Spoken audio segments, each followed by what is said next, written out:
All right, we're going to be covering some ground looking at the definitions of GDP. In the text and in this presentation in Module 10, or coming from Module 10, there are three different ways we can define GDP. And ultimately what we're looking at is the overall production of goods and services in our economy in a given year. And so when we look at the components, we're going to look at, I'm going to introduce a couple other elements, but we're going to really focus on the expenditures approach for this course. So taking a look, tying it back to the circular flow, as I mentioned in class, this is a much more complex system than what we've illustrated up to this point.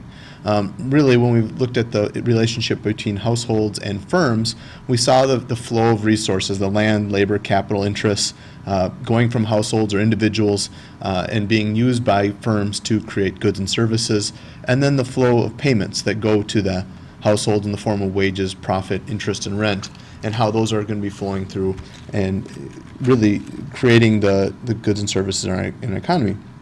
But we also have to consider other factors such as the government, foreign investment, the financial markets, basically other what they would call leakages in the system that account for other aspects of our economic activity.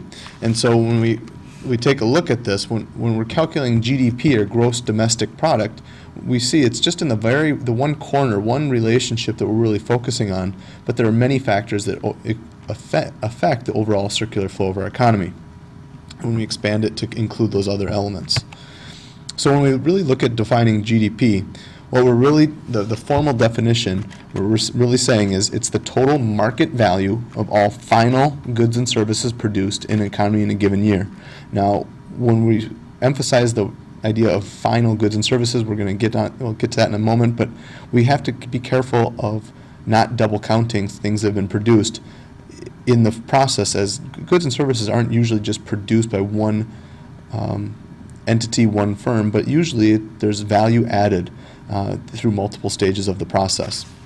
So as we look at what's included, we're going to talk about goods and services, or things that, whether it's for consumers, other firms, or government. We often think of the target effect, as we did in the circular flow activity, where we go to the product market. But firms also go to the product market when they buy equipment for production facilities, or build a factory, or buy even computers for their accounting department.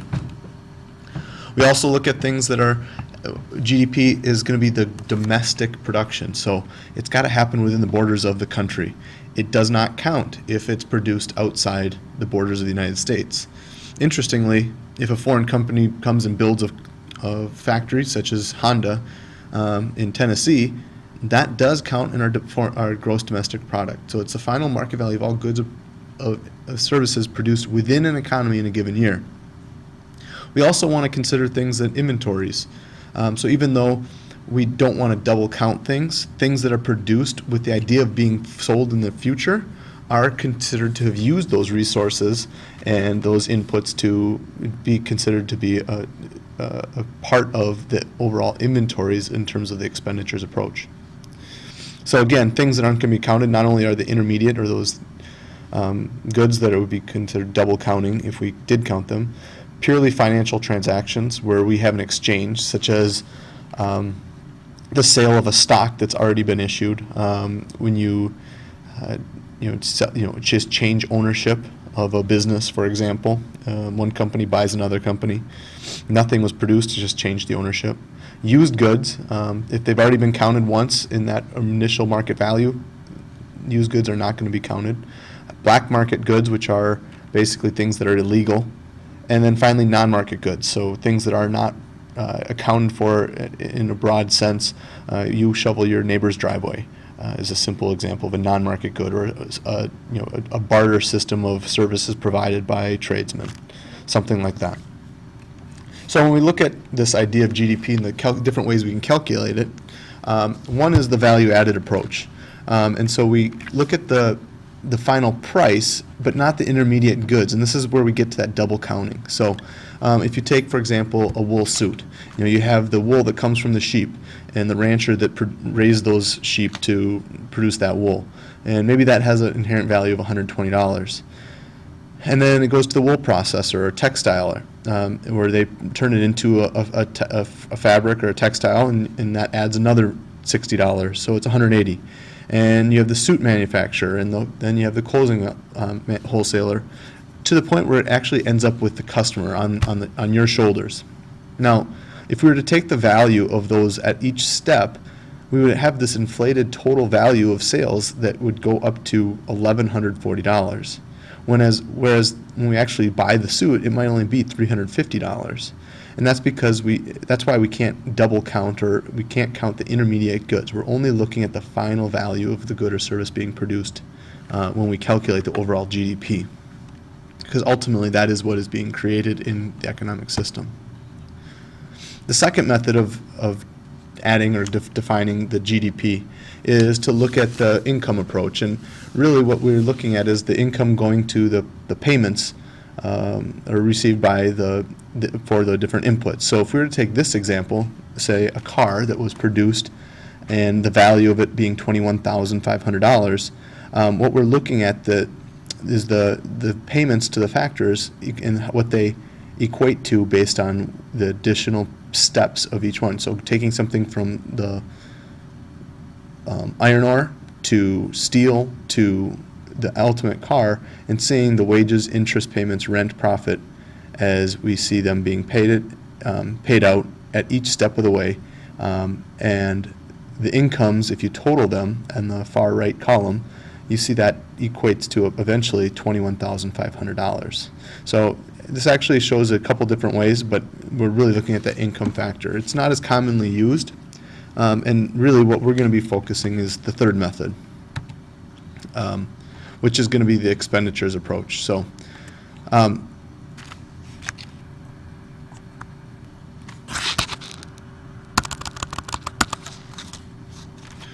now we've just addressed briefly what would be included or not included. You're going to click on the link that's been embedded here to take a look at some of these examples. Is it included? Should it be included in GDP? When you're done, continue with the video.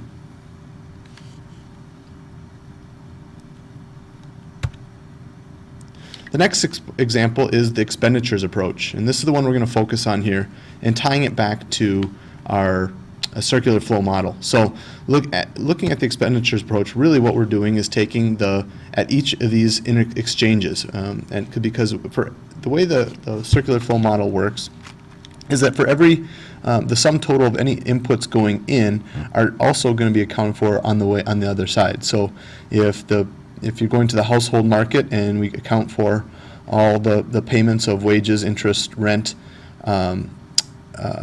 and profit that goes to households, we're also going to see that leaving in the form of purchasing goods and services. And so when we look at the flow, whether in goods and services, it might go into the financial markets, it might go into savings, some of it's going to go into taxes, but it's going to find its way into one of these four major areas: the government, consumers, investments, or the net exports, imports or exports. And so when we take the sum total of the production of the things that are the goods and services produced in each of these areas, or in terms of consumed, what we're going to see is another way of approaching the GDP or calculating the GDP. And so adding those together, we can categorize and equate to another way of approaching the total value of goods and services. So just taking a look at that and highlighting where we're looking at where these would fit. Again, there's going to be another YouTube link where you're going to practice the C plus G plus I plus X minus M, or net imports, to equate to our GDP. But in order to do that, you need to know what fits. So again, click on the link, take a few minutes to practice this, and return to the video when you are done.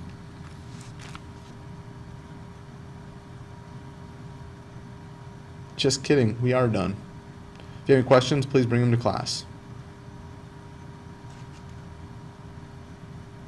Just kidding, we are done. Bring any questions you have, bring them to class.